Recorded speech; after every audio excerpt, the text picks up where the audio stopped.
préparer un petit PowerPoint sur cette fameuse question de réveiller le diplomate qui sommeille en vous. J'espère que vous allez tous bien ce matin. Je sais que parmi vous, il y a déjà des diplomates. Alors, j'espère que le propos ne sera pas trop redondant, mais on est parti pour que je vous explique un petit peu mon dada quand même, tout ce qui est neuropsychologie, psychologie comportementale et psychologie cognitive. Donc là, c'est vraiment le cœur du propos de cette intervention. Inutile de me présenter plus, puisque Laura l'a fait avec brio. Merci Laura, et merci à Multibureau de me réinviter pour cette... donc c'est la deuxième fois que j'interviens pour Multibureau. Je l'avais déjà fait autour des intelligences multiples l'année dernière en présentiel. Et voilà, cette année en digital, ils sont venus me rechercher pour que je leur prépare un petit sujet. Et c'est celui-ci qui m'a inspirée. Donc, je vous le présente.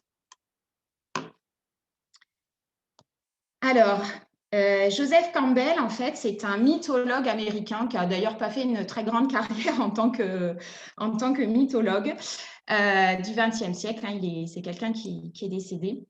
Néanmoins, il a laissé une phrase qui, moi, m'a inspirée pour démarrer ce webinaire.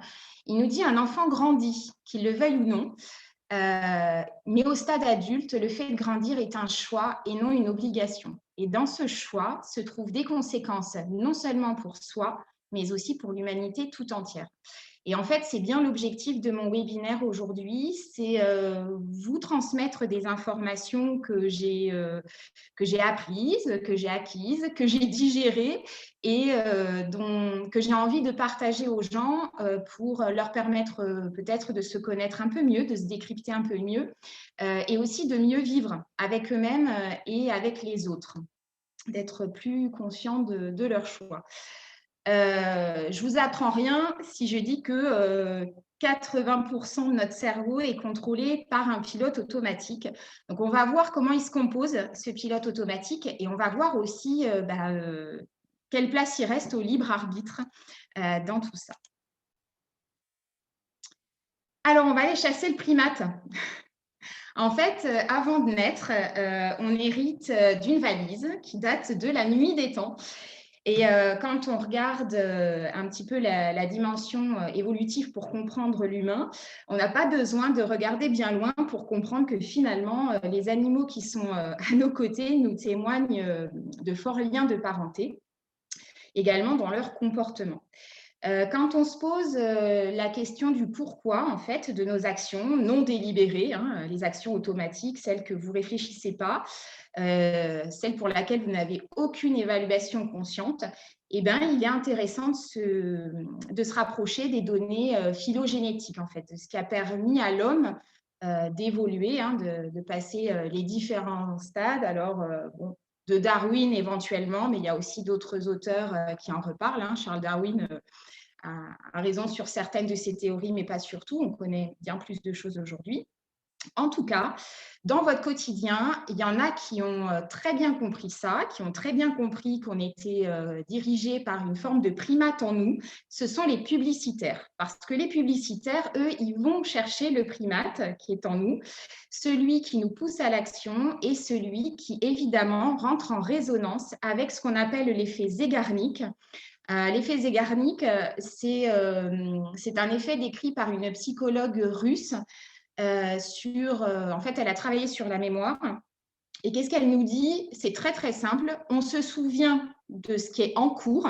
Elle a travaillé sur des serveurs à des terrasses de café et on oublie ce qui est inachevé. Donc, vous allez comprendre que les publicitaires, eux, effectivement, ils nous balancent des messages qui font appel à notre primate et qui vont créer une brèche dans notre cerveau pour rester toujours ouverte et en éveil à toute chose jusqu'au moment de consommer. Et à ce moment-là, on pourra passer à autre chose. Alors, ce primate. Donc, à notre naissance, en fait, on a un programme de base qui est implémenté dans notre cerveau. C'est celui d'assurer en priorité notre survie et aussi d'assurer la survie de l'espèce. Donc, en gros, Ce programme, il est composé de quoi? C'est essentiellement des réactions innées, inconscientes, qu'on a forgées par essai-erreur. Bon, ça, c'est un petit peu les lois de l'apprentissage. Et ça s'est ancré dans notre cerveau de plus en plus par effet de répétition, puisque ça fait déjà des millions d'années qu'on utilise tous ces programmes. Le système du primate, c'est ce qu'on appelait avant, pour faire un peu le parallèle, alors, le cerveau reptilien. Je précise avant parce que, alors, ce n'est pas complètement un neuromythe, le cerveau reptilien. Néanmoins, ça n'a pas grande validité scientifique aujourd'hui. Donc, il faut être très vigilant quand on utilise ces termes de cerveau reptilien. C'est plus tout à fait comme ça qu'on voit le fonctionnement du cerveau humain. En tout cas, ce qui est sûr, c'est que ce système du primate, il est le premier à percevoir les dangers. Il est aussi le plus rapide à se manifester, car en fait, il y a peu de cellules neuronales qui sont impliquées dans ce circuit. Il est le moins évolué et donc il ne va pas jusqu'à notre conscience. C'est pour ça qu'on est capable de réagir extrêmement rapidement et sans avoir à analyser la situation de manière ultra complexe. Par exemple, quand on est face à un danger, on a 70% de notre flux sanguin qui est dédié en fait à nos muscles. Et forcément, l'irrigation donc, du cerveau est à ce moment-là plus limitée, puisque, en gros, pour prendre nos jambes à notre cou, on est obligé d'avoir des muscles qui répondent bien. Donc, c'est là que le cœur, en fait, va envoyer ce qu'il faut pour nous faire réagir. Et donc, notre cortex préfrontal, ce qui s'est développé plus tardivement chez l'être humain, lui, il est à ce moment-là un peu éteint, un peu plus éteint. Il y a un chercheur qui s'appelle Jacques Gagnon qui nous a dit qu'un stimulus sensoriel, en fait, provoque une sensation de récompense. Donc, à chaque fois qu'on vit quelque chose dans notre quotidien, on va avoir au niveau cérébral une sensation de récompense ou de punition. Et quand ça se répète, en fait, il entraîne en fait une réponse corticale de plus en plus intense. Je vais faire le parallèle peut-être avec la maladie d'Alzheimer. Par exemple, la maladie d'Alzheimer, on sait que les gens ne perdent pas les informations dans le cerveau, mais on sait que les chemins qui mènent à l'information, en fait, s'effacent. Là, l'effet inverse, en fait, plus on va stimuler quelque chose et plus le chemin pour accéder à l'information va être prégnant.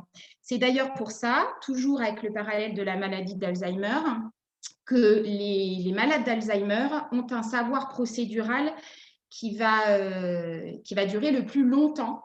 C'est-à-dire que c'est la mémoire procédurale qui va partir en dernier dans la maladie d'Alzheimer. C'est bien parce que justement, on n'a pas attrait à la conscience et ce sont des savoirs assez automatisés. Les chemins sont très éclairés.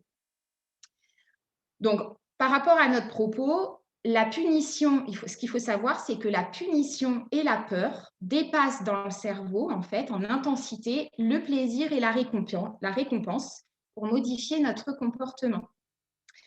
Donc, en gros, notre cerveau, ce qu'il faut savoir, c'est qu'il est toujours plus influencé par des conditionnements liés à la peur qu'à ceux qui engagent des émotions moins intenses, comme des nouveaux programmes qu'on verra plus tard et qui sont privilégiés plutôt par notre fameux diplomate. Qu'est-ce qu'elle nous dit, cette diapo, sur assurer sa survie? Elle nous dit que chez le primate, il y a un programme d'égoïsme. Donc, l'égoïsme, c'est moi d'abord. Évidemment, quand je veux assurer ma survie, je vais essayer de manger avant les autres pour garantir ma bonne santé. Elle nous dit aussi que par rapport à la peur, toute peur va créer un évitement du danger. Alors, pourquoi on a peur des araignées, par exemple? C'est parce qu'une araignée, ça bouge vite. Ça bouge beaucoup plus vite que nous. Et notre cerveau, ça, il l'analyse. Donc, qu'est-ce qui va représenter un danger pour nous, les êtres humains? C'est ce qui bouge vite, ce qui est gros, ce qui est grand et fort, ce qui provoque des émotions fortes, mais aussi tout ce qui va attirer un peu négativement notre attention. Alors, la nouveauté, la différence et le négatif. Et également, tout ce qu'on juge supérieur à nous en termes de capacité physique, intellectuelle ou émotionnelle. Donc, je vous ai mis une petite illustration d'un gamin surdoué en bas de la page, justement pour illustrer ce qu'on juge avoir des capacités supérieures aux nôtres. Souvent, alors, voilà, statistiquement, on va dire qu'on repère les choses comme ça. Pourquoi il y a du harcèlement, par exemple, scolaire? Quand on prend les caractéristiques des enfants harcelés, c'est souvent des enfants qui sont porteurs d'une différence. Alors, soit d'un handicap, donc en gros, ça réveille la peur de l'individu face à ce qui est différent.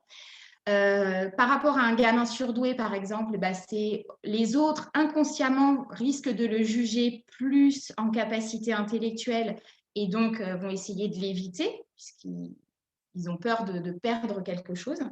Voilà, donc en fait, tout ce qui est lié au rejet social a souvent trait finalement à notre peur et à l'évitement du danger.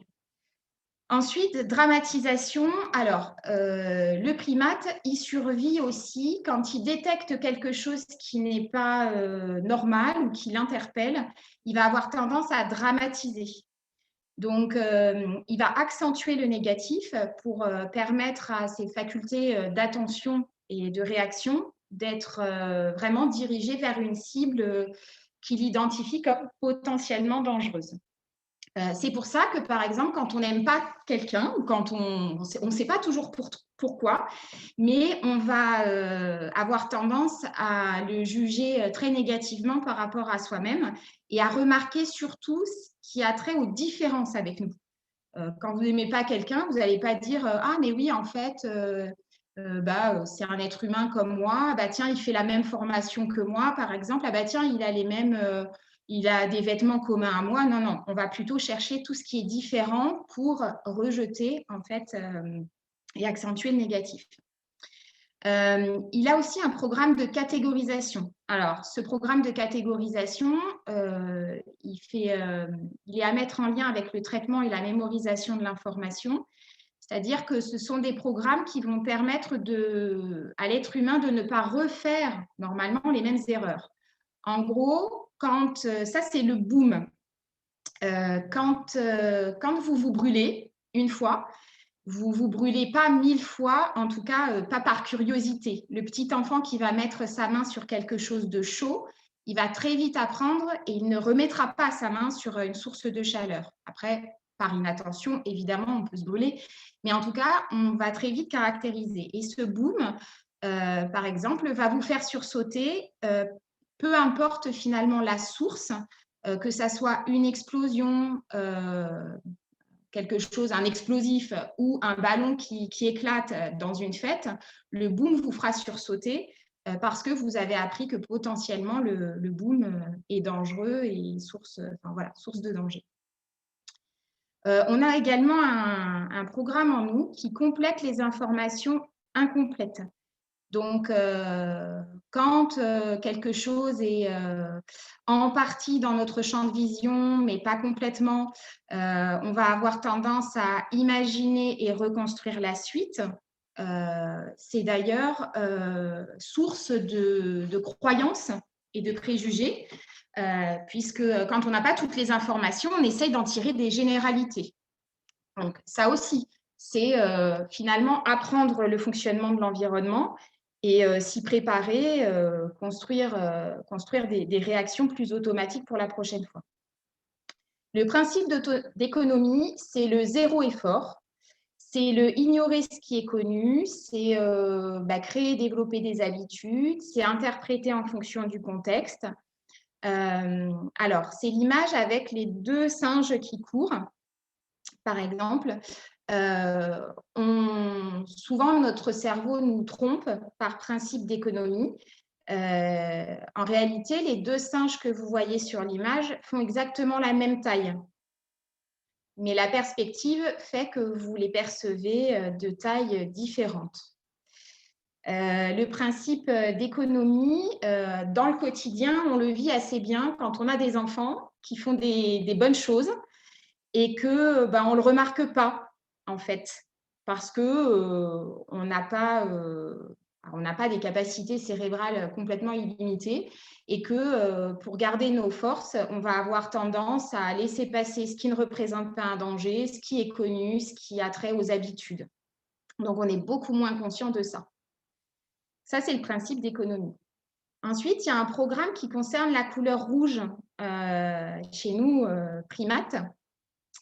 Alors, je vous ai mis une belle jeune femme habillée de manière plutôt sexy et rouge. On le sait, en psychologie sociale, il y a eu plusieurs études qui ont montré que les femmes habillées en rouge sont jugées comparativement aux mêmes femmes habillées d'une autre couleur, beaucoup plus sexy, beaucoup plus interpellantes. D'ailleurs, on sait que aussi statistiquement, les équipes sportives qui portent un maillot de couleur rouge remportent plus souvent les compétitions.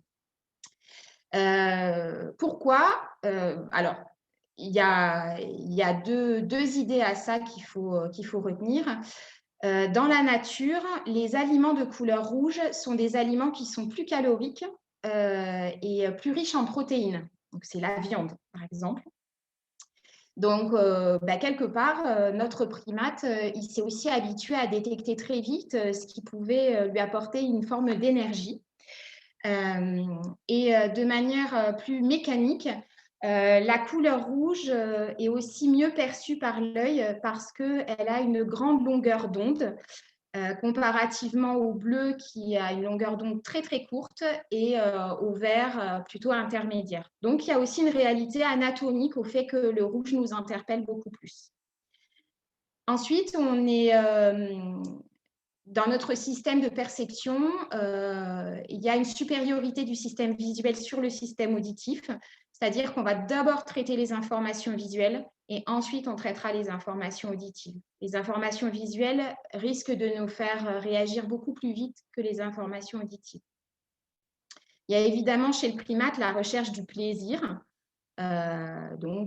Plaisir immédiat quand on mange quelque chose de bon, de sucré, c'est aussi la sexualité par exemple. Voilà, qui est... Alors, le plaisir, quand on mange, quand on a du plaisir, c'est qu'en général, on mange quelque chose qui va nous donner de l'énergie. Alors, par exemple, si c'est quelque chose de sucré, on sait que ce n'est pas forcément hyper bon pour l'organisme au long cours, mais du sucre rapide va nous donner une énergie immédiate. Donc, c'est des choses qu'on va privilégier. La sexualité, c'est aussi une source de plaisir et tant mieux entre guillemets, puisque si on veut faire perdurer l'espèce et se reproduire, on a plutôt intérêt à vivre les choses de manière plaisante pour avoir envie de le faire. Ensuite, il y a d'autres programmes comme les qualités alpha. Alors, c'est incarné par l'image du cow-boy. On sait que notre survie dépend également de notre capacité à développer ces qualités alpha. C'est quoi? Le mâle alpha, c'est celui qui parle plus fort que tout le monde, qui a l'œil du tigre et la démarche du cow-boy. Donc, il faut en imposer. Voilà, physiquement, il faut avoir une forme de prestance. On sait aussi que quand on a une forme de prestance, dans un groupe, on assure mieux sa survie. Il y a également l'idée des alliances. On sait que seul, ça va être compliqué de faire face au danger, donc on fait des alliances. Et généralement, quand on perçoit qu'il y a un leader dans le groupe, on va essayer de plaire, donc d'attirer ses faveurs. C'est ce qui se passe dans les sociétés quand certains salariés, employés essayent de gagner les faveurs du manager, par exemple, voilà, en se montrant, en faisant bien leur travail rapidement, en faisant parfois des excès de zèle. Voilà, on essaye de gagner les faveurs du leader pour s'en sortir. On détermine aussi un périmètre, le territoire. Donc, ça, c'est la survie par rapport au fait d'avoir un toit au-dessus de sa tête. On sait qu'on est en quête de ce territoire et que voilà, on ne dépasse pas des bornes imaginaires pour se protéger. Et le traitement mémorisation de l'information, c'est que au cours des générations, on va traiter les informations effectivement de plus en plus vite. Donc en fait, on améliore quand même ces programmes du primate avec l'évolution phylogénétique. Et on va de plus en plus mémoriser les informations qui vont être importantes pour notre survie. Donc voilà. J'explique aussi là cette photo de la jeune femme qui avec un regard langoureux. Je ne sais pas si ça vous a interpellé, mais c'est une publicité pour les produits laitiers.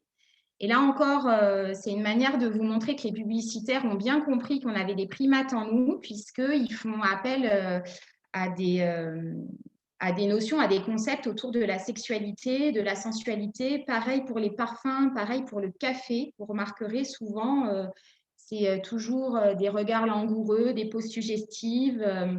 Voilà, donc là, ils font appel à notre plaisir de primate. Et le petit tankard La vie est belle, probablement que votre regard s'est porté sur le fait qu'il y avait une faute d'orthographe. Et ça, c'est justement, on remarque ce qui ne va pas. Donc, il y a une forme de dramatisation.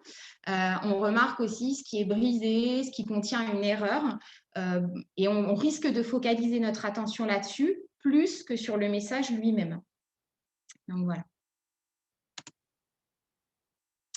On assure aussi la survie de l'espèce et des gènes, évidemment.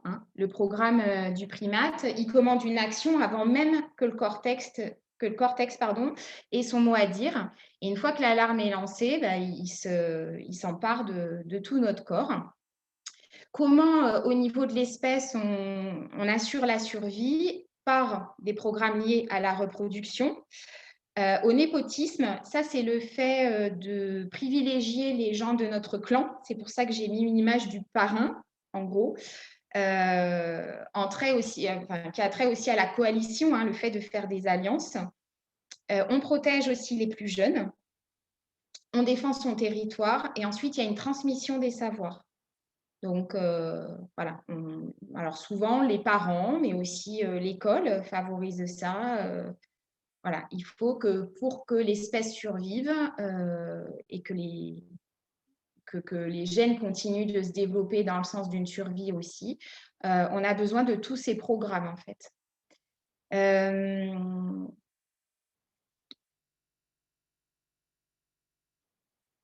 En fait, on voit bien que tous ces programmes qui sont essentiels à notre survie ne sont pas forcément en lien avec notre bien-être. Ils sont essentiels, mais ce n'est pas eux qui vont créer notre bien-être, ce n'est pas eux qui vont nous amener à un meilleur développement personnel. Parce qu'en réalité, les réactions de survie qu'on peut manifester vont s'avérer primitives, souvent, voire même un peu débilitantes quand elles s'activent dans des situations où notre vie n'est pas menacée. Donc, quand vous allez montrer, par exemple, de l'agressivité envers un automobiliste qui vous a klaxonné ou qui n'a pas agi comme vous auriez aimé qu'il agisse, c'est bien votre primate qui s'exprime. Et en réalité, vous ne connaissez pas du tout les tenants et les aboutissants de son acte. Il peut, je ne sais pas, sa femme est peut-être en train d'accoucher dans la voiture et il peut avoir envie de vous doubler de manière extrêmement rapide ou dangereuse. Vous allez vous mettre en mode primate. Vous n'allez pas chercher à comprendre les raisons de son acte, alors que parfois, c'est une simple erreur ou que le fait de rouler vite peut être tout à fait justifié dans la situation que vit la personne. Donc, il faut se souvenir que ces réactions-là, elles s'activent aussi dans notre quotidien alors que notre vie n'est pas menacée. On va voir un peu comment on peut s'en défaire. Donc, les stratégies qui ont fait leur preuve en cas de danger et qui sont répétées de génération en génération, c'est le fait d'aller à 180 degrés du danger. Donc, en gros, vous touchez une plaque chaude. Le mouvement va être à l'opposé, à 180 degrés opposés et ne va donc pas être mesuré, arrêté. Vous n'allez pas simplement lever votre main à 10 cm de la source de chaleur. Vous allez réagir très vivement et partir complètement. Si vous fuyez un danger, vous allez aller à l'opposé du danger directement et vous n'allez pas aller un peu sur la droite ou un peu sur la gauche, vous allez vous retirer directement. Le fait de créer un clan, on sait que ça fonctionne puisque seul on est vulnérable. Donc ça, c'est une stratégie qu'on a également renforcée. Et dans l'agressivité, combattre, se figer, mais aussi crier, hurler, menacer, c'est des choses qu'on a renforcées. Suivre une personne qui a le plus de certitude, ça, c'est très parlant au niveau du leadership. Les leaders, finalement, sont les gens qui arrivent à rameuter, à se faire suivre par le plus de personnes. Et on sait, là encore, grâce aux études en psychologie sociale, que quand, selon le statut de la personne qui donne une information, la personne va être plus ou moins suivie, même si cette personne a tort et même si l'information dispensée est inexacte. Donc, ça nous rappelle aussi les qualités du mal alpha. Et un autre programme important pour le primate, quand on fait une erreur, en gros, mieux vaut mentir que le dire.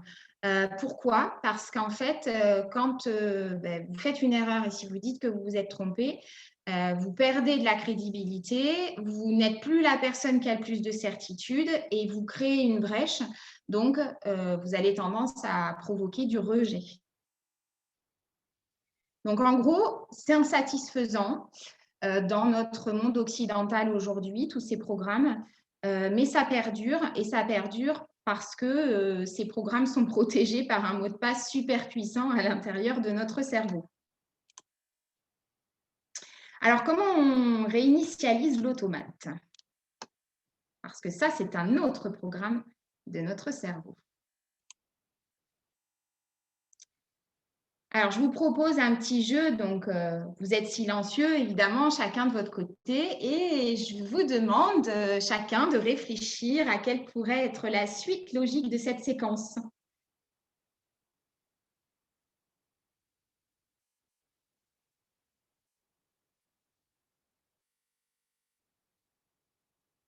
Alors, AB1, CD2, EF3, et allez, je vous livre la réponse.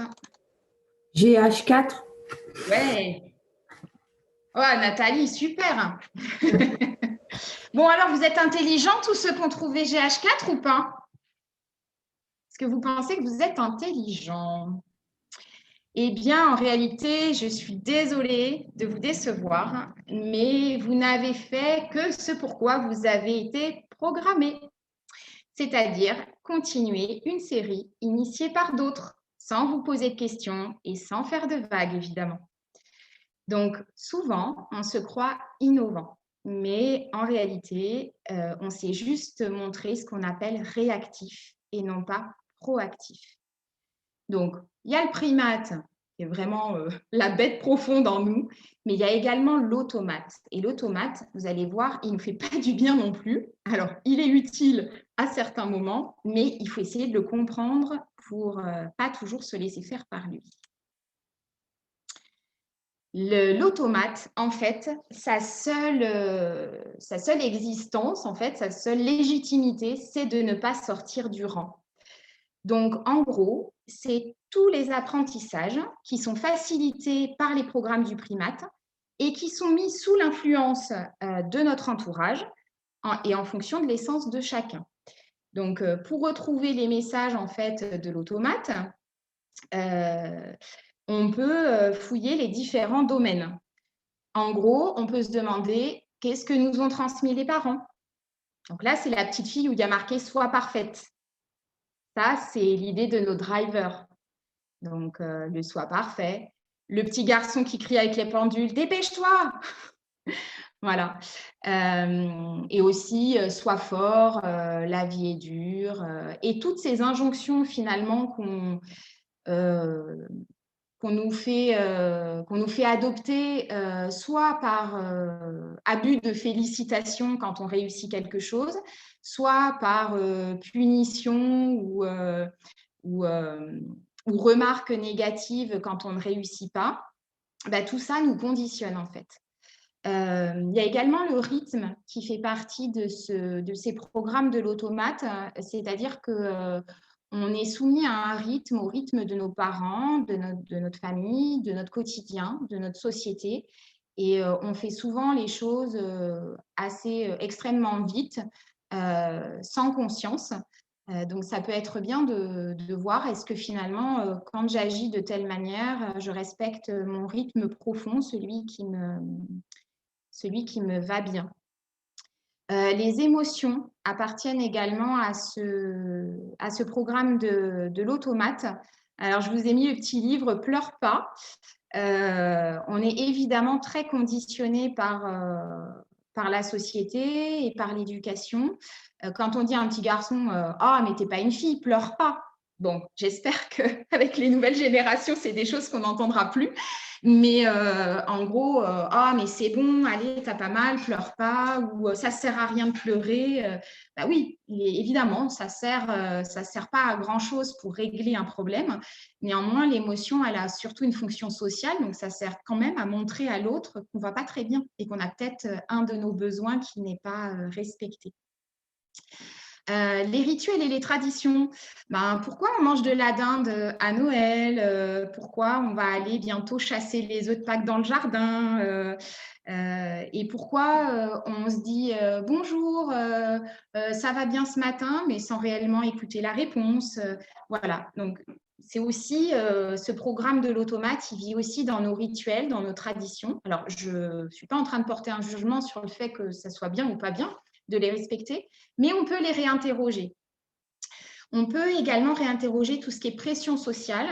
Alors là, c'est l'image du petit garçon qui dit « Et moi, je suis gros, maman ?» C'est quoi être gros? Est-ce que c'est être un peu différente des pubs qu'on nous montre toute la journée à la télé ou dans les magazines? C'est voilà, tout ce qui nous pousse à faire des régimes 3 mois avant l'été. Ou encore le fait que certaines personnes se sentent très mal quand à 30 ans, elles ne sont pas encore mariées ou n'ont pas d'enfants. Parce que voilà, il y a la pression sociale. On va manger chez mamie le week-end et puis elle dit bon alors, quand est-ce que tu me fais un petit-fils ou une petite fille? Bon, voilà. Tout ça, c'est des programmes de l'automate. L'image de soi, c'est très en lien avec la pression sociale. En gros, qu'est-ce que les autres pensent de moi? Est-ce que je suis suffisamment bien aux yeux des autres pour avoir le droit de m'aimer? Voilà, c'est l'avènement des réseaux sociaux, des selfies, des filtres beauté et de tous les effets pervers qu'on leur connaît.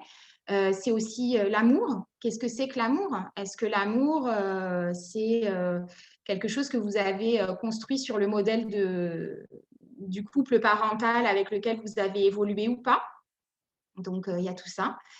L'apprentissage, c'est l'idée que, qu'est-ce qu'on nous a transmis? Est-ce que c'est facile d'apprendre? Est-ce que c'est difficile?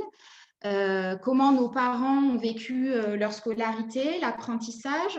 Est-ce qu'on nous dit aussi que pour avoir un beau métier, entre guillemets, il faut bien travailler à l'école? Qu'est-ce que c'est que bien travailler à l'école? Il y a toutes ces conceptions aussi qui appartiennent finalement au programme de l'automate et qui nous interdisent un petit peu de nous poser des questions.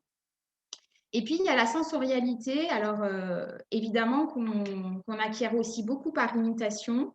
Il y a des bruits qu'on supporte plus ou moins bien en fonction de la sensibilisation qu'on aura eue au cours de notre développement. Il y a aussi des odeurs qui nous sont transmises. Finalement, comment on sait que telle chose est à bon goût ou mauvais goût? J'ai en tête un exemple de fruits en Asie. Alors, je ne peux pas vous retrouver le nom là immédiatement, mais qui sentent extrêmement mauvais et qui sont très appréciés des Asiatiques. Or, nous, on ne pourrait pas manger ça. Cindy, je crois que c'est le durian. C'est le fruit du jacquier. Oui, c'est ça, Véro. Ouais, parfait. Merci beaucoup. Donc voilà, donc vous voyez que même la sensorialité, même le fait voilà, d'apprécier un son, une odeur, un goût, et également quelque chose finalement d'appris et de transmis par la société, par les parents, par ce qu'on imagine être bien, bon, etc. Donc, il faut bien comprendre qu'on est tous des automates. On est tous des automates de notre famille. On est tous des automates de notre réseau. Regardez, il y a aussi un sentiment de communautarisme qui s'installe chez les gens, et on va avoir tendance à agir tous un peu de la même manière ou d'aller dans la même direction. On est aussi un peu prisonnier de notre culture, prisonnier de notre pays, prisonnier de notre planète. Et du coup, comment on peut lutter contre ça? Alors, la première question, c'est d'abord, est-ce qu'il faut lutter? Je pense que voilà, on ne va pas partir dans le c'est bien, c'est pas bien, ou un jugement. C'est-à-dire que ça, encore une fois, c'est très utile d'avoir des programmes automatiques sur lesquels on peut se reposer. Mais si on veut évoluer, si on veut devenir plus conscient, si on veut être dans un mieux-être aussi au quotidien, on a intérêt à se montrer un petit peu plus proactif. C'est quoi se montrer proactif? C'est innover, c'est s'autoriser à changer la suite de la séquence, c'est briser le moule, c'est créer sa propre séquence. Et c'est aussi écouter et respecter son essence propre. Comment on fait ça? Eh bien, on invite le diplomate. Alors, qu'est-ce que ça nous inspire, le diplomate? En gros, c'est un employé gouvernemental qui, normalement, présente, enfin, l'analogie est là, il présente certaines qualités. La première, c'est qu'il connaît bien son pays, il connaît bien son essence propre, il connaît bien sa mission. Il possède des compétences, des habiletés pour faire respecter ça, son essence, son pays. Notamment dans les interactions avec les autres et en situation de défi. Le diplomate, il est intéressant parce qu'il possède une vaste ouverture sur le monde. Il a aussi une culture qui l'amène à apprécier les différences et à être en alerte face à de nouveaux apprentissages. Son parcours, en général, il est riche et l'exploitation de son plein potentiel est bien au premier plan. Le diplomate, il aime les défis, il aime la découverte, il aime les échanges avec les autres, il ne s'arrête jamais de bonifier son répertoire d'habiletés et de savoir, donc il est toujours en train d'apprendre. Il connaît aussi très bien les automatismes du primate et de l'automate, et c'est d'ailleurs ce qui lui permet de garder une forme de contrôle sur ses pulsions, d'y substituer des programmes plus conscients et d'être constamment à l'affût des influences ancestrales pour mieux les maîtriser. Voilà. Donc, le diplomate ne dit pas je ne vais pas aller fêter Noël avec ma famille parce que c'est un programme de l'automate. Mais s'il le fait, c'est parce qu'il sait que ça résonne en lui, que ça peut lui faire du bien, que ça peut nourrir ses valeurs. Et il choisit de le faire réellement. Il ne le fait pas juste parce qu'il faut. Donc, le diplomate, c'est celui qui peut nous amener en fait à être le meilleur de nous-mêmes, contrairement aux dimensions en fait, aux premières dimensions du primate et de l'automate, où en fait là c'est plutôt l'égocentrisme, voire l'égoïsme qui domine. En gros, la vision du primate, elle inclut tous les êtres vivants, lui-même, mais au milieu de son système et de l'univers tout entier. Donc, ceux qui connaissent un petit peu la spirale dynamique, là, on s'en va vers le haut de la spirale, avec notamment le jaune et les couleurs supplémentaires au-dessus. Clin d'œil à ceux qui maîtrisent ce concept. Les autres, je ne peux pas détailler ici, mais je vous invite à aller vous informer sur le sujet. C'est assez intéressant pour comprendre un petit peu la société. Voilà, mais évidemment, ce n'est pas facile de développer naturellement ce diplomate puisque ça ne peut pas se développer de manière inconsciente en fait. Ce qui est bien quand on veut inviter le diplomate en soi, c'est d'avoir des mentors dans le domaine et d'avoir une forme d'imprégnation en fait par l'exemplarité. Alors, certains parents, en fait, parviennent à jouer ce rôle pour leurs enfants à la seule condition qu'ils aient eux-mêmes invité le diplomate en eux. Donc, qu'ils aient déjà fait un travail sur eux. Et en gros, pour les parents qui seraient diplomates ou voilà, qui seraient en cours de le devenir, la clé repose surtout sur l'amour, l'acceptation des imperfections de l'autre, c'est-à-dire que son enfant n'est pas soi. Hein. On a des enfants, mais ils ne sont pas nous. Ils ont des différences, ils ont une forme de liberté de voir la vie, de voir leur avenir.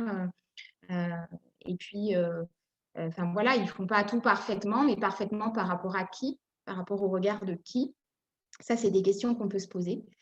Et puis, c'est sûr que on peut être plus diplomate avec un tout petit enfant qui a 2-3 ans et qui s'émerveille de tout et qui est quand même plus facile qu'avec un grand ado qui fait sa crise ou avec un voisin casse-pied. Donc, il ne faut pas non plus négliger l'environnement. Puisque l'environnement va mettre à l'épreuve notre jeune diplomate en nous. Une des clés aussi, il y a un sage hindou qui propose, en fonction de l'âge de la personne, d'essayer d'y trouver soit notre frère, notre sœur, notre père, notre grand-mère, notre mère, etc. Et que, en fait, c'est en prêtant des qualités et en tout cas comme un lien de parentalité aux gens même qui nous agacent le plus, qu'on va pouvoir aller vers eux et s'adresser à eux de manière beaucoup plus diplomatique. En gros, vous comprenez quand même qu'on est condamné à apprendre majoritairement par imitation et que donc on a un rôle fondamental à jouer à se comporter plutôt comme un diplomate et également, quand on souhaite le devenir, de bien choisir ses maîtres. Chose qu'on ne peut pas faire quand on est enfant, justement. Donc, quand on est plus conscient, qu'est-ce qu'on fait? Pour devenir plus conscient, on essaye d'être à l'écoute de son essence. Il faut peut-être aller regarder un peu la nature parce qu'elle nous donne des leçons peut-être qu'on peut réinterroger pour nous-mêmes. Une tulipe, en fait, même si elle est tombée au milieu d'un champ de jonquilles, elle n'essaiera jamais de devenir une jonquille. Une tulipe restera une tulipe. Malheureusement, l'être humain, lui, il n'est pas aussi intelligent que cette fameuse tulipe et ces fameuses jonquilles.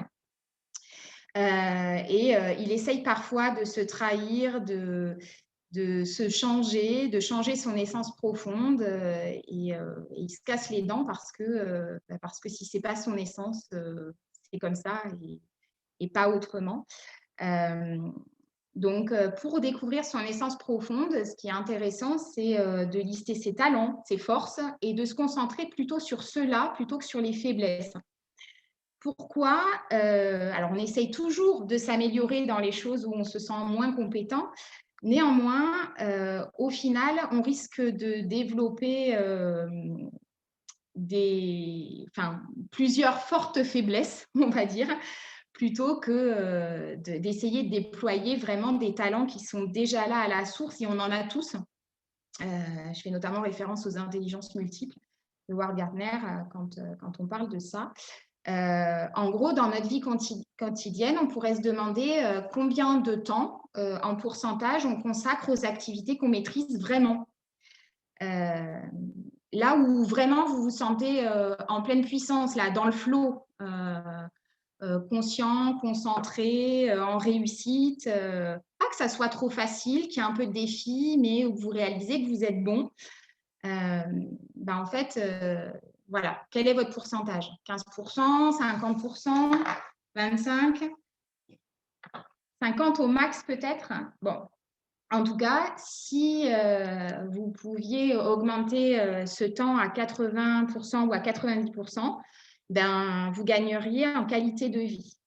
Et ça, c'est aussi prouvé par la science. On peut aller chercher du côté de Dan Sullivan. La qualité de vie est directement proportionnelle au temps qu'on consacre aux activités qu'on maîtrise pleinement, en tout cas. Voilà. Savoir d'où on vient et où on va. C'est la trajectoire. Alors, je n'ai pas le temps ici de vous faire vivre cette expérience. Je le regrette parce que je trouve que c'est beaucoup plus sympa de le vivre, mais le format court ne nous le permet pas. En gros, c'est pour aller quelque part, pour construire une stratégie, pour définir un chemin, on a tout intérêt à connaître le début et la fin. Donc, ce qui est intéressant, c'est de faire un état des lieux de l'ici et de maintenant, de se donner des objectifs et de s'offrir une sorte de planification stratégique annuelle. Donc, bon, OK, cette année, j'ai envie de développer quoi, où j'en suis, voilà. Donc, si on prend une analogie, on pourrait se dire, si vous deviez aller faire l'ascension de l'Himalaya, vous ne le feriez pas à l'improviste comme ça sans avoir préparé votre voyage. Donc, vous allez faire des repérages géographiques, vous allez regarder les chemins, les passages difficiles, vous allez recenser des données météorologiques avec les précipitations, les températures. Vous allez aussi imaginer ce que va être votre voyage, donc vous projeter, le visualiser par rapport à ce que j'appelle l'imprévu prévisible.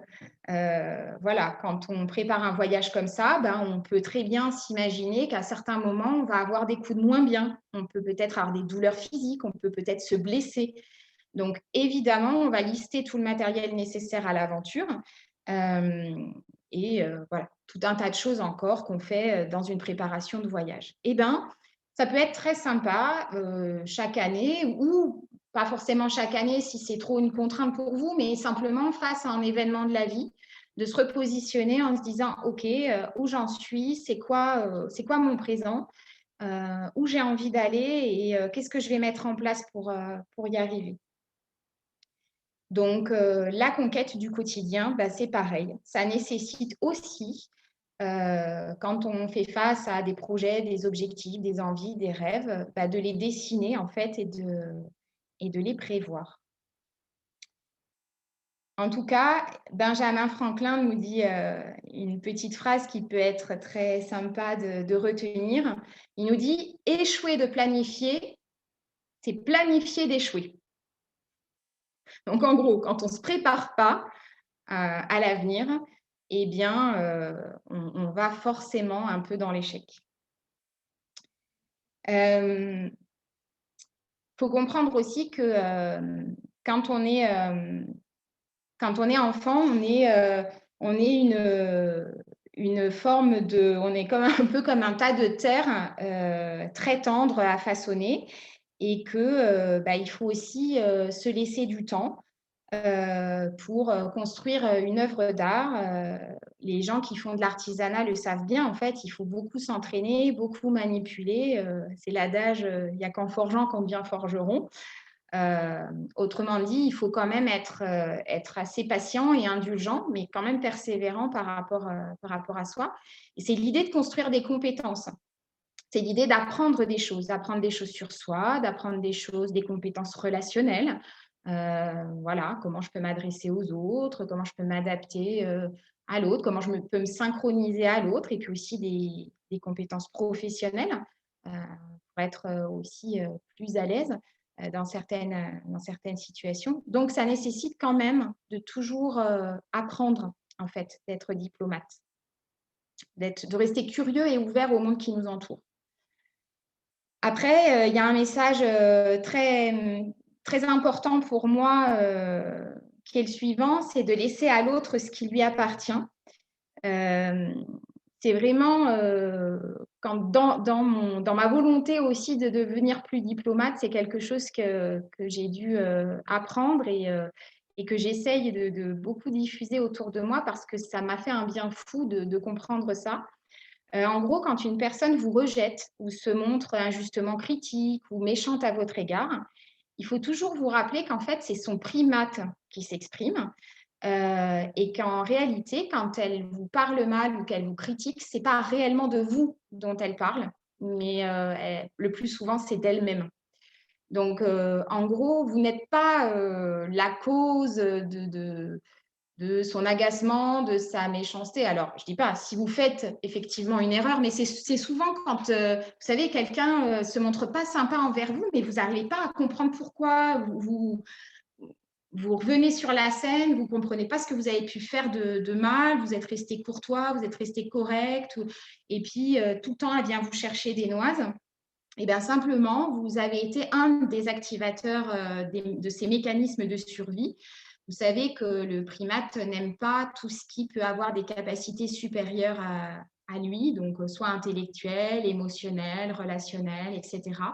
Et souvent, on peut déclencher des foudres quand le partenaire nous perçoit comme ça. Donc, laissez bien à l'autre ce qui lui appartient, en gros. Ce qu'il dit de vous n'est pas vous. Ça, faut s'en souvenir. Ensuite, pour être un bon diplomate, il faut pouvoir rester en équilibre. Il faut pouvoir se dire que notre corps, il nous parle, qu'il faut prendre parfois le temps de l'écouter quand même, notamment quand on a des vies qui sont saturées de distractions, plein de choses à faire, et plein de choix aussi. Et je crois qu'il n'y a jamais eu autant de choix dans la vie des hommes que maintenant dans l'histoire de l'humanité. On voit bien toutes les sources de distraction possibles et imaginables, les injonctions qui sont de plus en plus fortes, être un bon parent, être un bon partenaire de vie, être un bon professionnel, mais il faut aussi être un adulte heureux, épanoui, écolo, faut être un bon cuistot aussi, il faut être une bonne épouse, et puis voilà, tout ce qui s'ensuit. Donc, je crois qu'un retour au corps est vraiment indispensable parce que souvent, dans ses douleurs, dans sa fatigue, il nous envoie des signaux d'alerte. Voilà. Donc, ça peut passer par le sport, mais ça peut passer déjà par une bonne régulation de son rythme circadien, de dormir, de respirer, de s'aérer, encore plus en ces temps de crise sanitaire difficile pour tant le mental que le corps.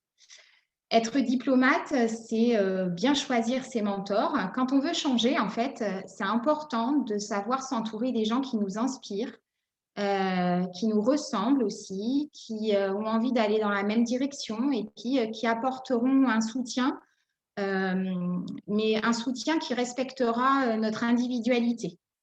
En gros, un bon mentor, vous pourrez interroger les gens autour de vous, devrait avoir un niveau de satisfaction de sa vie d'au moins 7 sur 10. Donc, en gros, comment tu juges ta vie aujourd'hui? Si tu n'as pas au moins 7 sur 10, ben, il y a peu de chances qu'il soit un bon mentor de diplomate. Voilà. En tout cas, c'est un peu une boutade, mais c'est dans le sens où, évidemment, il faut que ça soit quelqu'un qui se soit lui-même interrogé sur sa vie et sur ce qui était bon pour lui. Et puis, en dernier, je vous ai mis la gratitude. Alors, je sais qu'on en entend beaucoup parler, que c'est un concept très à la mode, mais je crois que ça mérite qu'on s'y attarde peut-être une petite minute supplémentaire. Éprouver de la gratitude, c'est pas simplement dire merci en fait. Et c'est ce qu'on nous a un petit peu laissé penser en disant oui, voilà, les scientifiques nous disent que les gens qui éprouvent de la gratitude vivent mieux, ont une meilleure qualité de vie, vivent plus vieux, etc. Alors ça, c'est des raccourcis d'utilisation d'études scientifiques. Et en fait, ça marche pas tout à fait comme ça. En fait, éprouver de la gratitude, c'est d'abord reconnaître ce que les autres font pour nous et de manière désintéressée. Alors, évidemment, on peut remercier le ciel, remercier le soleil de briller, de nous apporter sa chaleur. Ok, c'est très, très bien, mais c'est aussi tourné vers finalement les relations sociales, la gratitude. Mais surtout, ce qui va être important, c'est pas tant de dire merci, c'est la gratitude, ça fonctionne pour notre santé quand on se reconnecte à une émotion positive. Donc en gros, c'est pas tant le fait de dire un merci, comme on dirait aux petits enfants, bon allez, dis merci à la dame. C'est pas ça. C'est le fait de réinviter en nous une sensation de bien-être liée à un événement particulier. Donc, j'évoquais tout à l'heure le soleil, Et quand justement on est à l'extérieur, qu'on prend les rayons du soleil sur la peau, qu'on ressent cette légère chaleur sur nous, qu'on vient d'essuyer 3 ou 4 jours de pluie et que voilà, on se dit « Ah, mais merci le soleil de briller », c'est en fait nous faire revivre cette sensation de chaleur sur la peau, etc. Et ça, c'est effectivement très bon pour la santé et très bon pour le mental. Donc ça, c'est tout à fait prouvé scientifiquement. Les effets de la gratitude, comme ça, de réinviter en nous, ça lutte contre un biais de négativité. Donc le biais de négativité, c'est le fait de dire, bon, voilà, je suis un peu, je suis mafrée, j'attire que des ennuis. Voilà, et tout va mal se passer et je ne vois que ce qui est négatif autour de moi. Mes enfants sont insupportables et je dors mal la nuit et j'ai encore reçu un coup de fil d'un tel ou d'un tel et je vais devoir gérer ça à la dernière minute et voilà, j'ai payé ça et je ne suis pas content. Voilà, tout ça, ce sont des biais de négativité qui nous poussent à envisager notre vie comme un fardeau. Alors qu'en réalité, il y a probablement autant de bonnes choses dans notre quotidien, voire plus de bonnes choses que de mauvaises choses, mais le négatif va attirer le négatif. Il va aussi permettre, cette gratitude, elle permet de lutter contre l'habituation à l'hédonisme. Alors, qu'est-ce que c'est que ce truc ? En gros, quand on a du plaisir à quelque chose, et notamment les drogues fonctionnent, toutes les addictions fonctionnent aussi sur ce concept-là, on a tendance à s'habituer aux bonnes choses. Et quand on s'habitue aux bonnes choses, on crée en fait un manque.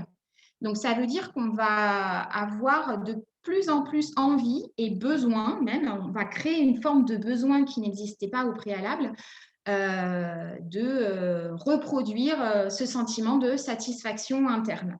Donc, le fait de pouvoir se dire, voilà, le soleil, c'est sympa, on va venir en fait réinviter un peu un émerveillement dans notre cerveau, recréer de la nouveauté et on va donc lutter contre cette habituation qui nous pousserait à avoir envie de manger des tartes aux fraises tous les jours, pour d'autres fumer des cigarettes, boire un petit apéritif.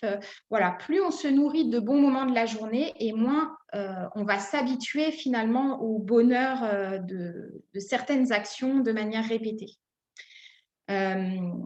Attention quand même par rapport à cette gratitude, on n'est pas tous égaux par rapport au fait de la vivre et de l'éprouver. Donc, tout ça, ce sont des conseils, oui et non. C'est-à-dire que la science a prouvé pas mal de choses sur le fait d'être plus conscient. Néanmoins, on sait très bien qu'on ne peut pas appliquer une étude scientifique comme ça directement dans le quotidien et on a bien vu ce que ça donnait au niveau de l'éducation nationale notamment, hein. Ils ont essayé de faire ça à certains moments, notamment pour tout ce qui est lecture globale, méthode globale. Bon, ça n'a pas du tout fonctionné parce qu'ils ont oublié tout un pan de l'apprentissage et du fonctionnement du cerveau. Mais je crois qu'on peut s'y entraîner et puis si ça nous convient et si ce n'est pas une contrainte, ça apportera des bénéfices. Par contre, le bénéfice n'existera pas si on se force à écrire 5 choses sur son cahier et que finalement, ça ne devient pas naturel. Et voilà, un émerveillement un peu plus naturel, un peu plus conscientisé peut vraiment nous amener de très bonnes choses. Alors, je vais aller un petit peu plus vite sur ça. J'avais quand même envie de vous poser un peu la question à laquelle je vais répondre. En gros, est-ce que ça a une réalité neurologique, tout ça? Je vous ai dit au tout début qu'on ne parlait plus, enfin, on en parle encore, mais ça n'a pas d'existence réelle du cerveau reptilien. Une des manières de répondre à cette question de la réalité neurologique, c'est ce qu'on appelle l'approche neurocognitive et comportementale et le concept en fait des 4 gouvernances. Vous allez bien voir que le primate, l'automate et le diplomate ont effectivement une réalité neurologique. Alors, donc, eux, ils ne parlent pas de primates et d'automates. Ils ne distinguent pas clairement ces 2 types de métaprogrammes. Néanmoins, ils parlent de 4 gouvernances dans notre cerveau et qui montrent des activations cérébrales différentes. Alors, il y a des activations plutôt médianes postérieures pour le primate et l'automate. Donc, eux, ils appellent ça gouvernance instinctive, grégaire et émotionnelle en fonction des comportements qu'on met en jeu et qui activent aussi ces réseaux neuronaux, puisque en fait, on est un petit peu sorti des études localisationnistes, en fait, où on disait telle aire ou telle région du cerveau est dédiée à telle action, tel comportement, telle activité. Effectivement, on voit des localisations qui sont toujours qui sont assez homogènes d'un individu à l'autre, mais on parle surtout de réseaux de neurones. En gros, on sait qu'il y a bien un réseau de neurones qui va s'occuper de la gouvernance instinctive.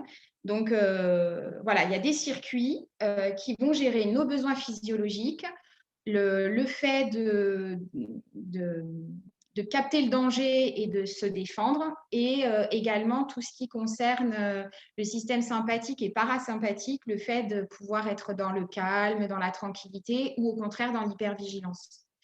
On a également un autre programme, enfin un autre circuit de neurones, là appelé gouvernance grégaire, qui va gérer tout ce qui est rapport de force, le leadership, tout ce qui est préjugés et stéréotypes. Hein, ça, c'est le fait de pourquoi les préjugés existent, pour qu'on puisse traiter très rapidement l'information et qu'on ait moins de choix à faire, en fait. Hein. Donc, voilà, qu'il y ait moins de prise de décision à avoir. Donc, on agit aussi plus vite quand on n'a pas besoin de prendre des décisions ou de réfléchir à une prise de décision.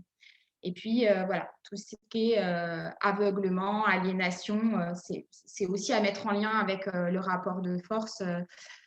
Voilà, il y a des choses qu'on ne veut pas voir, qu'on ne veut pas croire. C'est aussi le mécanisme mis en jeu dans les sectes, par exemple. Et puis, il y a la gouvernance émotionnelle, pareil, qui met en jeu un autre réseau de neurones et qui, elle, va s'occuper de tout ce qui est motivation intrinsèque, extrinsèque. Alors, je vous l'ai mis comme ça parce que c'est des noms génériques, mais intrinsèque, ça veut dire quoi? C'est la motivation qu'on a nous-mêmes, le plaisir qu'on développe nous-mêmes à faire une certaine activité, sans aucune injonction de l'extérieur. Et la motivation extrinsèque, on peut prendre l'exemple de l'école. Je vais devoir la mettre en jeu quand, pour faire plaisir à mes parents ou aux profs, bien travailler et avoir une bonne note à mon contrôle. Ça, c'est une motivation extrinsèque. Elle répond finalement à une pression autour de résultats, par exemple.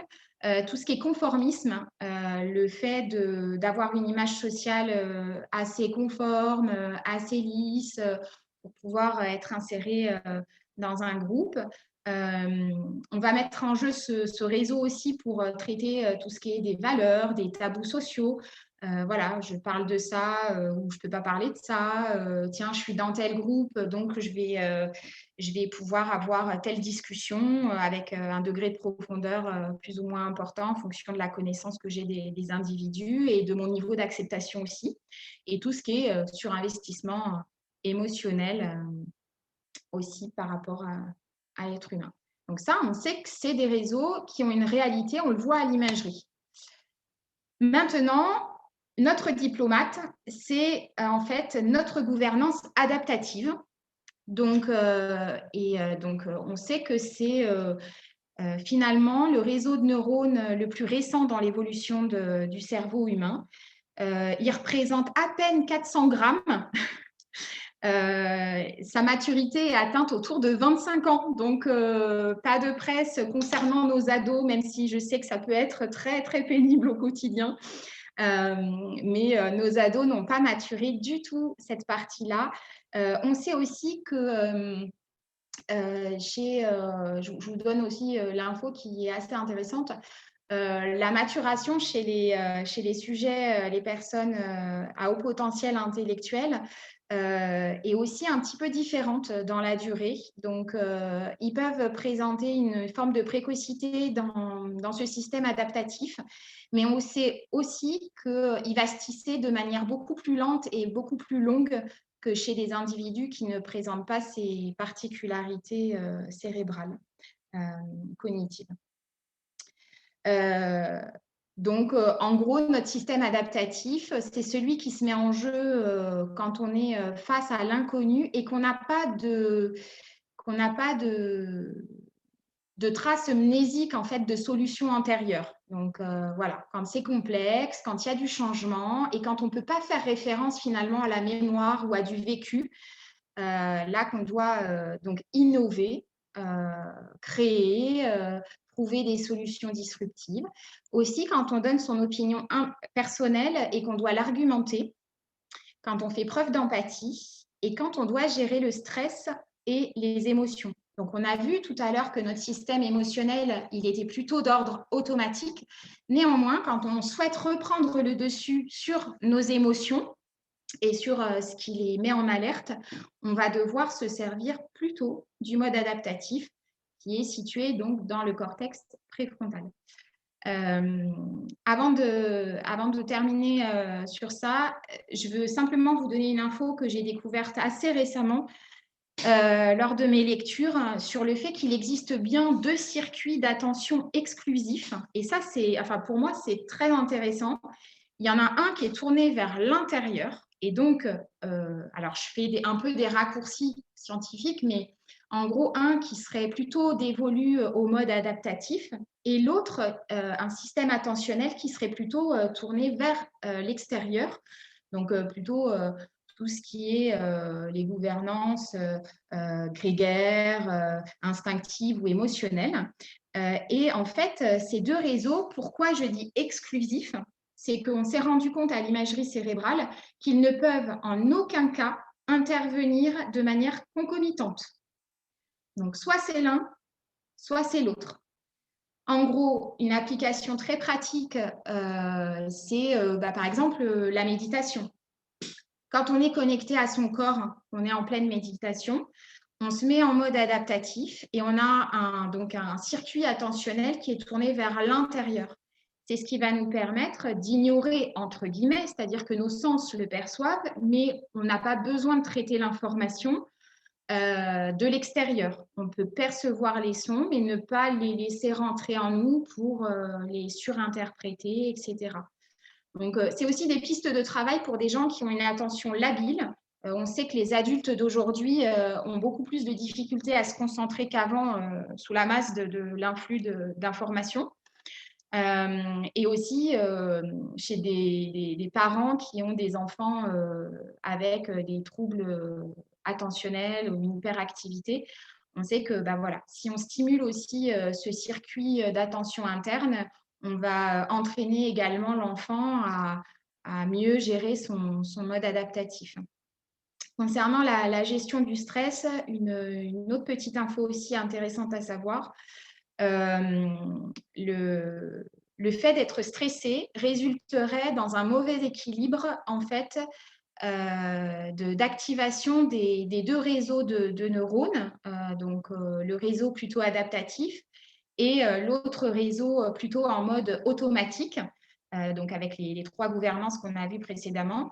En réalité, quand on persisterait à essayer de rester dans un mode automatique pour gérer des situations pour lesquelles finalement on n'a pas de référentiel solide pour trouver des nouvelles solutions, là résiderait un niveau de stress en fait plus important. Donc voilà, donc en gros, pour faire face au stress, il faudrait pouvoir se mettre en mode adaptatif un peu plus souvent. Donc, dans leur champ d'action, finalement, à cette approche neurocognitive et comportementale, elle a été créée, enfin, en tout cas, a été mise à jour par quelqu'un qui s'appelle Jacques Fradin, qui est un enseignant-chercheur qui est médecin, peut-être neurologue à la base, et qui travaille à l'université de Bourgogne. Donc, en fait, on voit que c'est très intéressant et notamment pour des gens qui travaillent dans le coaching aussi, puisque tout ce qui est les champs d'investigation de l'approche neurocognitive et comportementale, ça va être travailler sur la gestion du stress, comprendre les mécanismes de motivation, comprendre les troubles de l'assertivité et tout ce qui est rapport de force dans un groupe, tout ce qui est addiction et isolement social, puisqu'en fait, dans leurs travaux de recherche, ils expliquent aussi des conduites addictives par des troubles qui mèneraient à l'isolement social. Tout ce qui est interaction entre l'individu et l'organisation, donc la notion de leadership notamment, de management, de leadership positif, enfin voilà, au niveau de l'organisation, et tout ce qui est comportement éco-citoyen. Voilà. Donc, le fait de participer, par exemple, d'acheter de la nourriture bio, de participer voilà, au tri sélectif, ce genre de comportement. Donc, ils ont 3 sphères qui visent à agir au cœur de l'humain et des organisations pour mieux être, mieux vivre, mieux travailler. Voilà, ça m'a semblé intéressant de vous faire partager ça. Voilà, donc maintenant, j'ai terminé ce que j'avais à vous dire là-dessus, en espérant juste très modestement vous avoir donné quelques petites informations pour vous permettre de développer votre diplomate encore plus que ce que vous le faites déjà, et puis d'être plus conscient, d'affronter les événements avec un peu de recul. Donc, n'hésitez pas, du coup, je pense que je vais sortir du PowerPoint pour vous voir et éventuellement que vous me posiez vos questions, qu'on puisse interagir. Merci beaucoup, Cindy. Merci à vous. Très intéressant en tout cas. Les retours, effectivement, le sont là dans le chat. N'hésitez pas, voilà, les participants à poser si vous avez des questions. On sera ravis d'y répondre. Cindy et Laura, moi je vous remercie. J'ai un rendez-vous, donc je vous quitte. C'est dommage. Merci Véronique. En tout cas, au revoir. De ta présence. Au revoir. Bonne journée. Bonne journée à vous. Merci. Alors, est-ce que ce thème vous a inspiré? Est-ce que vous avez déjà pu débusquer le diplomate en vous? Est-ce qu'il y en a qui ont envie de nous partager ça? Je vois Denise qui fait oui de la tête. Peut-être que... Moi, j'ai pu faire des parallèles, oui, sur des choses sur lesquelles j'avais déjà travaillé. Et puis, ça m'a montré qu'il y avait aussi des choses encore à travailler. Moi, ça m'a même donné envie d'écrire mon plan de vie. Voilà. Ah oui. Le début et la fin, là, ça m'a fait tilt. Je me suis dit, il y a des choses que tu devrais plus écrire. Même si tu ne sais pas, tu devrais écrire justement. Et ça va t'aider à y voir plus clair. Et puis, la semaine dernière, j'ai une collègue une homologue qui m'a raccroché au nez et que je trouvais vraiment, je ne comprenais pas pourquoi ce comportement. Et voilà, tu as déculpabilisé au travers de ton explication que ce n'est pas moi, mais elle. Ça m'a fait du bien. Voilà. Enfin, tout est passionnant dans ce que tu as dit. Vraiment, vraiment, vraiment, vraiment. J'ai bu tes paroles. Voilà. Ah, merci. Merci. Voilà. Évidemment, l'exercice est quand même un peu compliqué parce que c'est vrai que j'ai tellement l'habitude plus de dispenser les choses en présentiel. Voilà, on sent aussi la chaleur humaine, on sent les regards. Là, c'est vrai que je vous ai pas vu. J'ai un peu ignoré le chat parce que c'est vrai que je ne pouvais pas non plus faire des allers-retours entre le chat et le PowerPoint. Donc, je ne peux pas m'assurer en temps direct de votre compréhension, de voir si vous avez des interventions. Et ça, c'est vrai qu'en présentiel, je me laisse interrompre beaucoup plus que là, sous un format digital. Donc, en tout cas, merci. C'est un petit peu frustrant pour ça, ce format. Merci beaucoup, en tout cas. Oui, alors moi, je rajoute aussi, je trouve que c'était effectivement très intéressant. j'ai plein de choses à faire, je pense. J'ai pris plein de notes. Et donc, je crois que je vais retourner sur mes notes régulièrement pour me donner un peu plus de gratitude ou gérer peut-être mieux mon stress. En attendant, j'allais dire, j'ai quand même noté aussi dans un petit coin qu'il faudrait que je m'achète une petite robe rouge parce que… Alors, c'est vrai que… Ouais, et franchement, c'est pas à négliger parce que l'étude… Alors, je peux plus vous dire le nom du chercheur. Je pourrais éventuellement vous le retrouver parce que enfin, voilà, les noms m'échappent beaucoup en ce moment. Mais c'est une étude quand même assez connue en psychologie sociale et où ils avaient montré donc à des hommes quelle était la femme la plus attirante. Et au final, ils avaient balancé des photos de la même femme habillée une fois en rouge, une fois en bleu. Et il y avait une immense majorité pour la femme en rouge.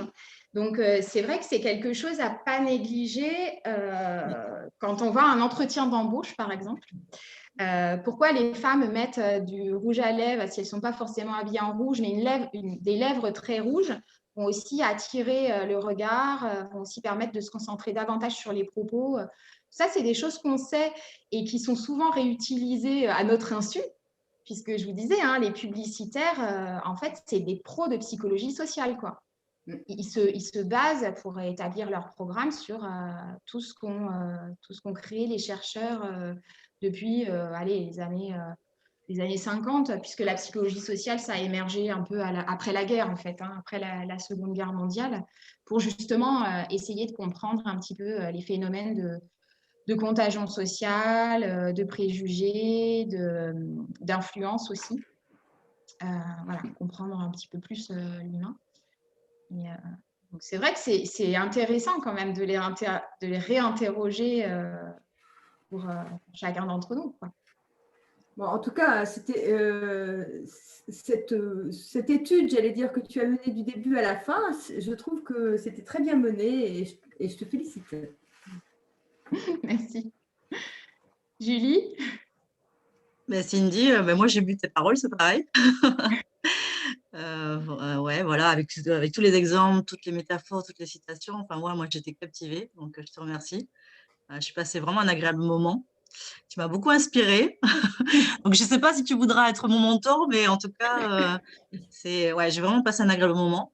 Quand tu as parlé de laisser à l'autre ce qui lui appartient, ça m'a fait résonance parce que voilà, par rapport à des situations un peu conflictuelles avec mon frère, du coup là ça m'a déculpabilisée et j'ai pris un peu du recul, tu vois, parce que je voyais que voilà, ils m'ont voulu pour quelque chose, mais je ne comprenais pas parce que je n'avais rien fait, tu vois. Et effectivement, quand tu as dit peut-être que j'étais un peu l'activateur de quelque chose d'autre, voilà, ça m'a un peu, ouais, ça m'a fait du bien. Et moi, par rapport à la question, c'est qu'après le mot primate, automate, diplomate, est-ce qu'après, est-ce que tu vois autre chose? Est-ce qu'on va encore plus évoluer? Oui. Oui. Il y a des gens qui parlent du concept. En fait, mate, c'est partenaire. Et il y en a qui, mate du coup en anglais, et il y en a qui parlent du concept d'ultimate. Et l'ultimate, c'est vraiment le partenaire idéal. Et ça s'inscrit dans une mouvance. Alors attendez, que j'essaye de me rappeler bien comment ça s'appelle, pour pas écorcher le truc, mais en gros, c'est out of mind ou une mouvance en fait qui dit qu'il se passe aussi des choses entre les humains, en dehors même de leur corps et de leurs esprits. Et il y a certains médecins qui se penchent sur la question et sur l'influence en fait qu'ont les êtres humains les uns sur les autres, notamment dans des questions de guérison. Alors, il faut être hyper prudent. Moi, je trouve quand on touche à la santé, je n'ai pas forcément envie de diffuser des choses dont je n'ai pas tous les tenants, les aboutissants. Mais on voit émerger des études en santé qui montrent l'effet bénéfique des prières à distance et sans effet placebo. Donc, en fait, il y a des gens qui mènent des études avec des personnes qui font des prières à l'autre bout du monde, à destination de personnes malades, les personnes malades ne savent pas qu'elles font l'objet de prières par des gens qui pensent à elles, etc. Et au niveau statistique, on voit que c'est des gens qui supportent mieux les soins et on voit aussi que c'est des gens qui guérissent plus. Donc là, il y a quelque chose. C'est une approche chamanique. Je crois que c'est une approche chamanique. Ouais. Tout ça. Et en effet, parce que bon, on peut considérer aussi qu'on ne fait qu'un. Enfin, il y a ces notions qui sont donc étudiées par certaines personnes. Et donc, forcément, si on considère qu'on ne fait qu'un et que chacun apporte du positif à un moment donné pour quelqu'un qui est malade, et ben, ça peut… enfin, je ne sais pas, moi, j'ai déjà vérifié ça, quoi. Ouais. Enfin, je voulais dire, pardon, je vous ai coupé, mais c'était vachement intéressant. Merci beaucoup. Tu as fait plein de conférences sur le développement personnel et notamment en neuropsychologie. Mais c'était bien. Et c'est vrai que c'était un peu dommage qu'on ne puisse pas vous couper la parole à certains moments. C'est pour ça que je me suis permise de le faire là. Mais c'est normal puisqu'on est en virtuel, entre guillemets. Donc, voilà, ouais, on s'adapte, quoi. Mais ouais, super. C'est un vaste sujet, hein. Mais ce truc de mate, ultimate, là, c'est vraiment intéressant, ça. On voit aussi l'évolution de la vision et même du corps médical. On est quand même passé de choses où on ne situait pas l'âme forcément dans le cerveau, etc. On est quand même parti de là à la base, jusqu'à arriver aujourd'hui à ce que déjà l'effet placebo en tant que tel était une découverte absolument dingue pour relier le corps à l'esprit. Rien que d'accepter ça, c'était déjà énorme en soi. Mais là, on est en train pour certains qui ont vraiment cette croyance que ça peut même se dépasser, quoi.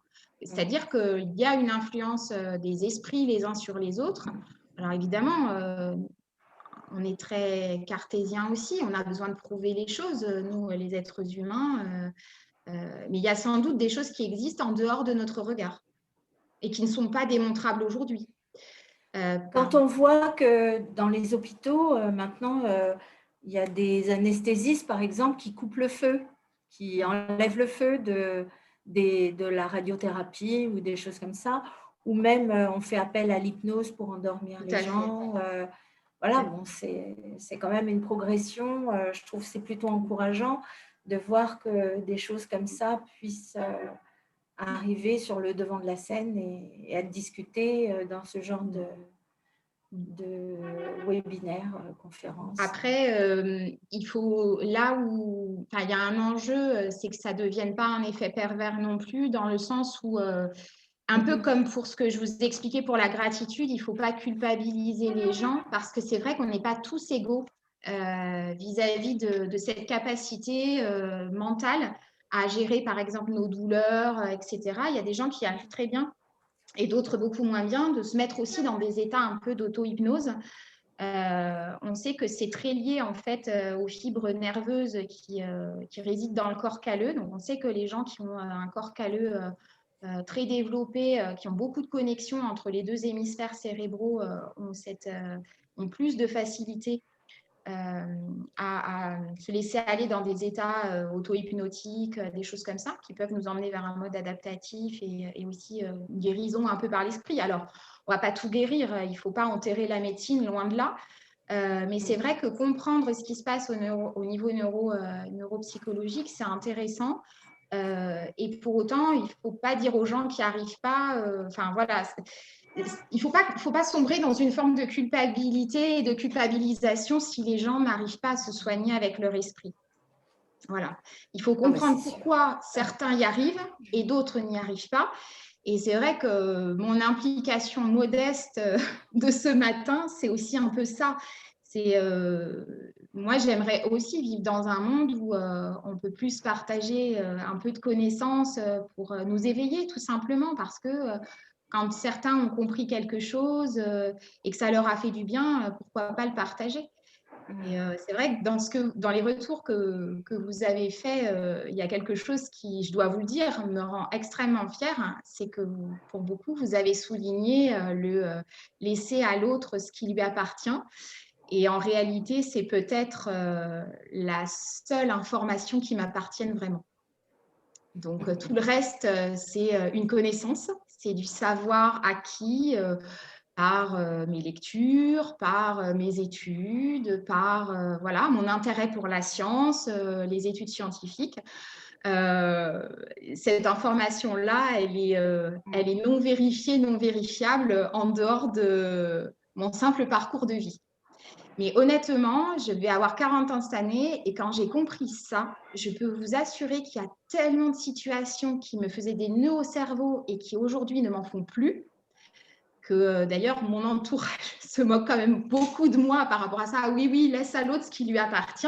Mais j'ai quand même des amis avec qui je l'ai partagé, qui m'appellent et qui me disent oh, mais Cindy, mais je pense à toi sans arrêt, mais comment ça fait du bien, laisse à l'autre ce qui lui appartient. En fait, j'arrête de revisiter des situations pour lesquelles finalement on n'a jamais de réponse. Parce qu'on est toujours dans l'hypothèse de j'ai fait ci, j'ai fait ça, et qu'est-ce que pense l'autre de moi? Et c'est vrai que ça ramène un peu plus à soi, quoi, tout simplement. Ça ne veut pas dire qu'on doit se dédouaner de tout ou qu'on doit ignorer quand on a mal agi.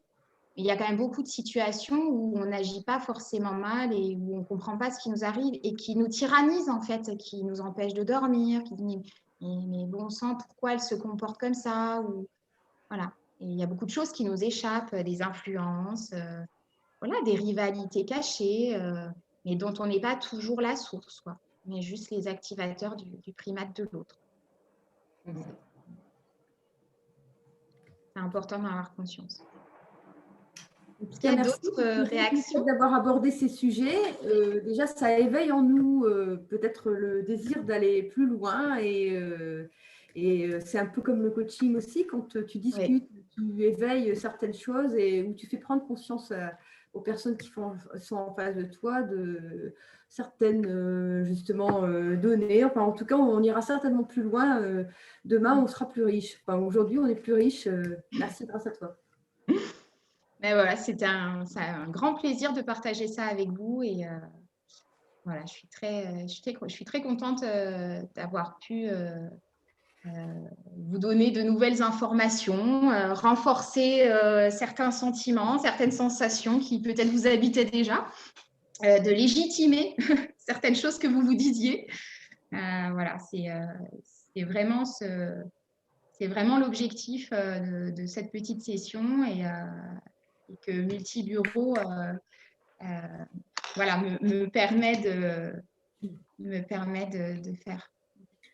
On est ravis en tout cas. C'était vraiment une super webinar et on espère renouveler sur d'autres sujets. Vous savez que je suis là et que je suis une source inépuisable de sujets que j'ai envie de traiter, dispenser et que voilà, j'ai une réserve dingue de choses que j'ai envie de transmettre et de m'amuser à les transmettre aussi. Donc, n'hésitez pas. Parfait. Moi, je vais vous souhaiter une bonne après-midi. Bon après-midi. Au plaisir de vous recroiser lors d'un webinaire organisé par Multibureau que je remercie au passage. Merci. Merci beaucoup. Merci à tous. Au revoir Cindy, au revoir tout le monde. Merci. Au revoir. Merci à vous. À une prochaine. Bonne journée à tous. Au revoir.